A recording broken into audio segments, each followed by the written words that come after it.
Hello, my name is Andy and I am the Village Idiot. I'm armed with a car and a GoPro and an unhealthy amount of time on my hands. I'm using that time to attempt to visit every civil parish in England.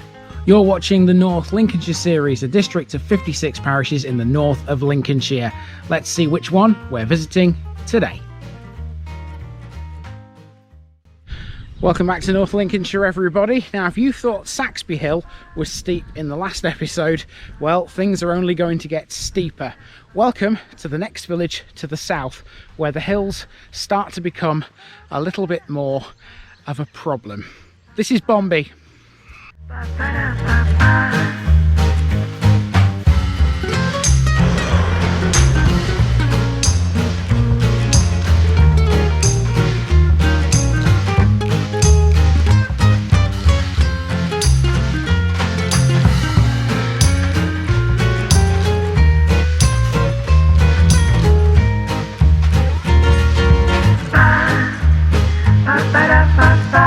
This North Lincolnshire episode is sponsored by Past Days, a family history blog by June Terrington. You'll find her link in the description.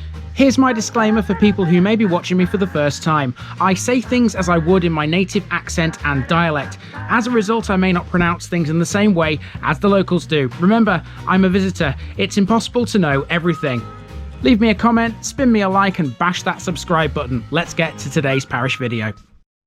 Here we go with another of the low villages in North Lincolnshire. This is Bonby, once again located on the B1204 in the Ancholme Valley, approximately 4 miles south of Barton-upon-Humber.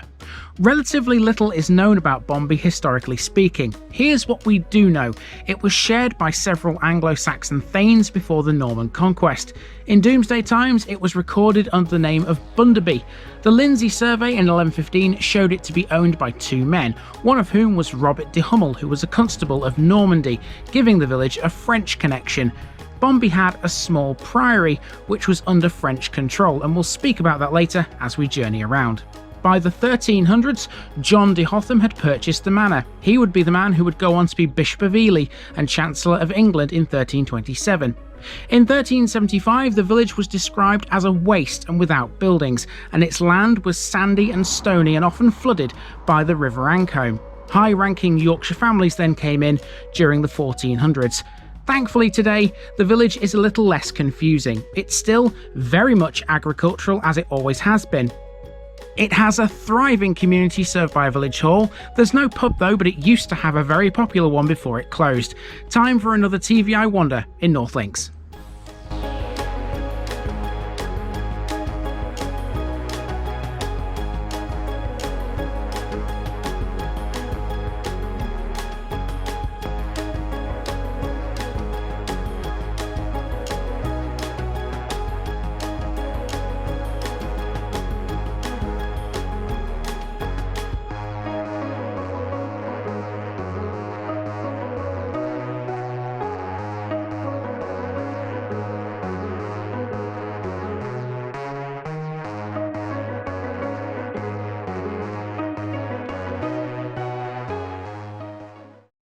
For the walk around Bonby, I began at the northern end of the village just off the B1204. To the north is Saxby All Saints and to the south is Worleby. In sort of the same way as Saxby, there are bus stops. I found two in fact, but again the village appears to have no services. Owning a car here then is almost a necessity.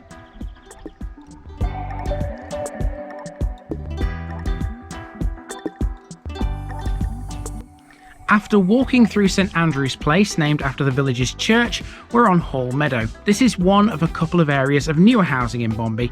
There's a second one later on School Lane.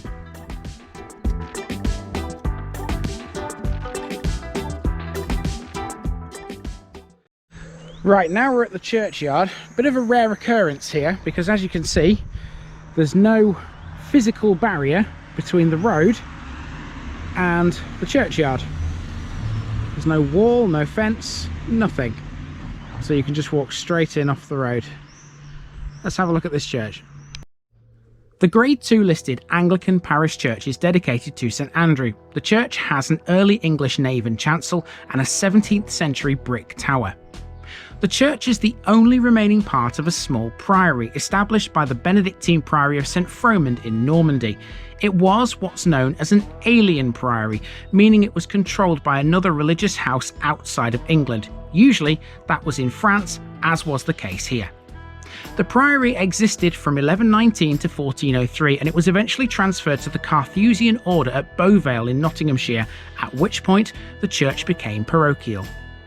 Bonby's war memorial stands in the corner of the churchyard with 15 names listed on it, 13 for World War I and 2 for World War II. Arguably just as interesting as the church is its lick gate. It's amazing what you can find on these things if you take a look in a bit more detail. So this lick gate is a perfect example of why you should always look up. There are plenty of things in this. Look at this. So we've got Queen Elizabeth II, 1952 to 2012. So that commemorates the Golden Jubilee. We've got, Diamond, sorry. I always get them mixed up. In commemoration of the Diamond Jubilee. Bonby Church Council. And then below this, there's another set of words. This gate was erected in commemoration 1857, Victoria 1897, to the glory of God.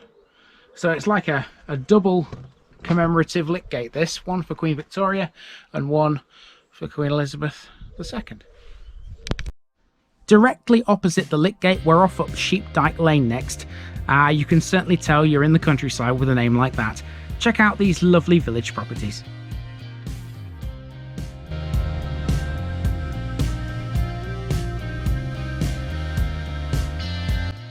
Next, we're taking this footpath up into the hills above Bonby, which helps to form a circular route.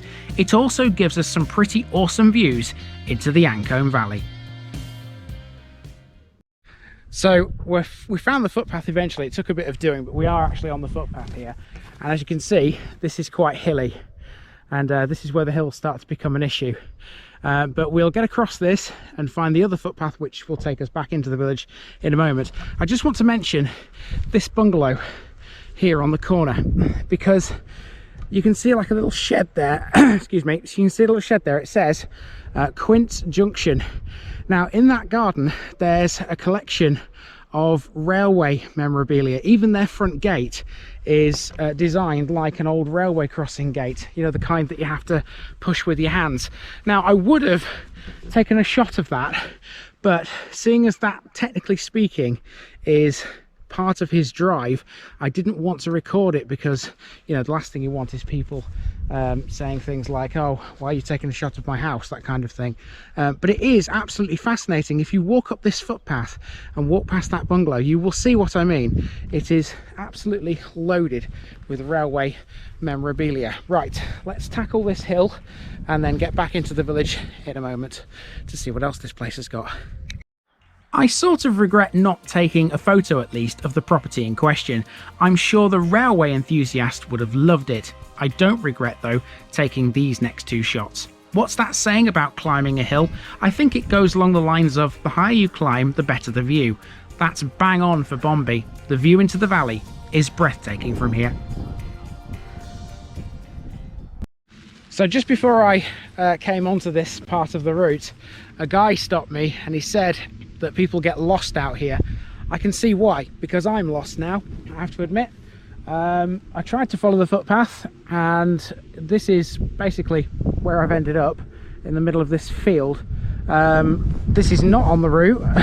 The route is supposed to come down Freeman's Lane, which is behind this hedge and these trees. There's no way of getting over that.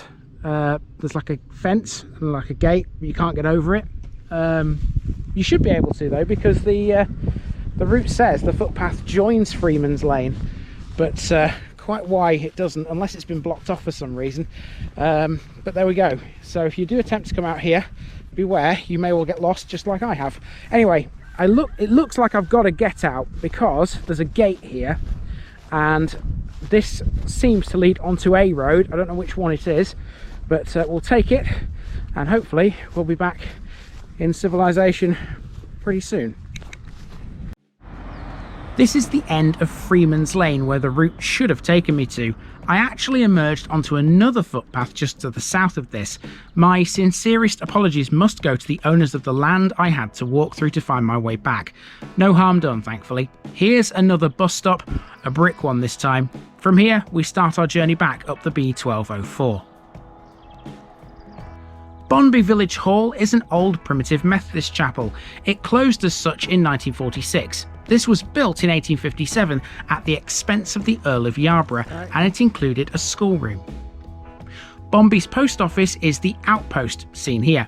This is open 4 days a week. According to Google, there's a vegan restaurant here too, known as the Vegan Outpost, and it's got some good reviews. So when it comes to parish notice boards, there are actually two here. There's one outside the village hall and one also over there outside the post office. They'll both get cards, but I'm only going to film this one for the village hall. There it is. Bonby is officially done. Bonby used to have a pub, but it no longer trades. It was called the Haymaker and it opened in 1970. It was later converted into a steakhouse and B&B. There are some plans to demolish this. Oh, the Wesleyans had a chapel here as well. It was built in 1813. When the primitive chapel closed, the United Congregation worshipped here. It's unclear when it closed, but it's now abandoned.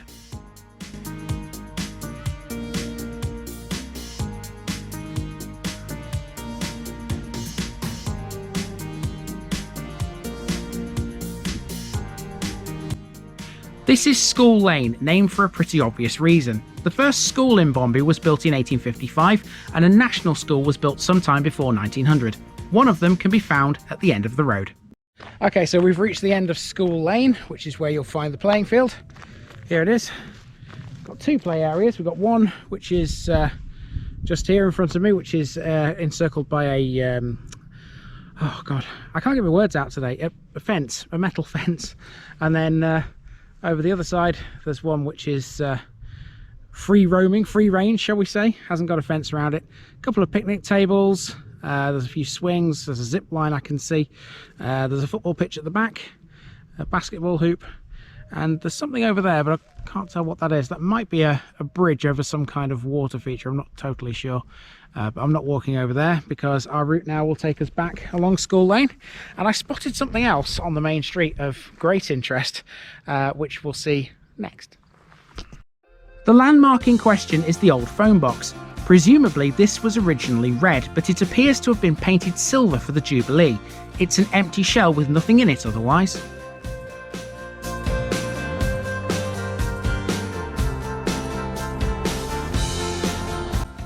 Here's another one for all the fingerpost fans out there. I did notice that the low villages seem to have signs which resemble the classic wooden ones we usually capture in the East Riding.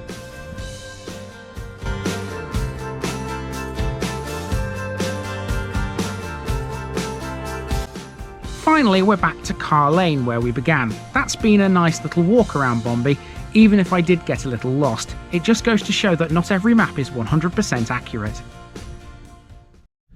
And there you have it, that's Bonby, and I'm round in about 49-50 minutes, a bit longer than what I originally planned, but still under an hour. That's owing to getting lost. Now down here there are some other bits and bobs which I haven't yet talked about. They will come your way in today's Picture Bit.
And we're back at the car after completing Bonby, and it's time to move on to the next one here in North Lincolnshire, which means heading to the south again, back towards the M180.